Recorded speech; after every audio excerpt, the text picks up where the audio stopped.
All right, last of the late afternoon games, 49ers at the Saints. This line opened up Saints minus 8.5. It went to 10. Now it's 9.5. So who do you like in this game? I like the 49ers here. I think the spread moved too much. And there's a big thing that people are overlooking about the 49ers. Yes, they got crushed on national TV by the Packers. And meanwhile, the Saints crushed the Bucs on national TV. But the 49ers have extra time to prepare for this game, and they're going to be getting a ton of players back. They were without their top 4 pass catchers against the Packers in Deebo Samuel, Brandon Ayuk, George Kittle, and Kendrick Bourne. Kittle's not coming back, but the 3 receivers are. They might be getting Raheem Mostert back in the backfield. We don't know about that yet. Kyle Shanahan said there's a chance that will happen. Defensively, they may get some guys back too. Also on offense, Tevin Coleman. I don't know if he's going to play this week, but I think that remains a possibility. So you're talking about this team getting a lot healthier around Nick Mullens, and people will focus on Nick Mullens as a problem spot. But in reality, you should have a chance to cover this. I don't think they win it, but I think getting close to 10 points for the Saints, who are going to be looking back at that win over the Bucs and being like, oh, we just absolutely killed the Bucs and Tom Brady, and now we're in the driver's seat in the division. They may come out a little flat against a 49ers team that, is on the downturn and as starting a backup quarterback. And again, I don't think they're going to lose, but I think we could see a scenario where, they win by just a touchdown, or they, win by a field goal because they let the 49ers get a garbage time touchdown. So I'm going to be on the 49ers here. I don't know how many units I'm going to be on here. I think that probably 2. I just think the motivation favors the 49ers too, because if they lose, they're pretty much out in the playoff race. If they win, they can at least stay alive. So I think that drive might make them come out fast while the Saints may come out flat.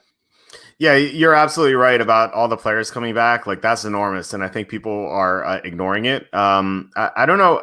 Did you mention Trent Williams too? Because I forgot all about him being out, but that is massive. Yeah, it sounds like he's going to come back as well. And like, his absence was enormous last week because the Niners' backup left tackle was just so abused by Zadarius Smith. Like, he just had no chance. But having Trent Williams back is going to be enormous for the Niners. And yeah, they get their receivers back, maybe some running backs. So their offense is going to look a lot different than it did against the Packers. And like you said, they're going to have extra time to prepare. They're also going to be more motivated, like you mentioned. The Saints are going to be looking at, like they just beat the Buccaneers, like just exactly what you said. So I think the motivation favors the Niners as well.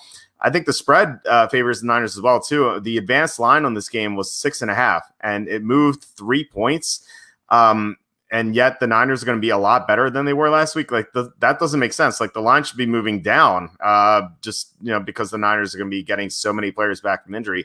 Like, it's just great line value. Like, I know that, like, picking Nick Foles over Drew Brees seems like incredibly stupid. And like, if the Saints end up winning in a blowout, like, you're going to feel like an idiot for picking Nick Mullens over Drew Brees. But I think this line's too high. I think the Niners are a lot better than what the spread says it should be. And I think there's a legitimate chance the Niners win this one outright. I think this is going to be like a field goal game. And it's not like the Saints have blown teams out this year. Like, the Saints, except for the Buccaneer games, for some reason they seem to have the Buccaneers number. This year they lost to the Raiders by 10. They beat the Lions by only 6. I know that was a bigger lead, but Stafford got the backdoor cover. They only beat the Chargers by 3 at home. They only beat the Panthers by 3 at home, and they only beat the Bears by 3 on the road. A team that just got smoked by the Titans. So, and I know Michael Thomas is back, and the Saints are better than they were in those games, but the Niners are going to be a lot better too. So I think this is going to be a close one, and yeah, I like the Niners a lot. Yeah, and you hit the nail on the head with the Bucs games. The difference in those games is Michael Thomas, but also the amount of points they're getting from that. It shouldn't be this much. Yeah. Do you like Jared Goff in DFS this week?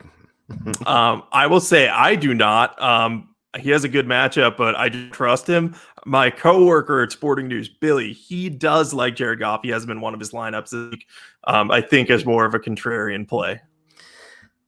Really contrarian. I think he's going to be high owned this week because everyone knows Seattle's pass defense is so bad. Like, I think that's someone I'm going to fade. I don't want Jared Goff at all.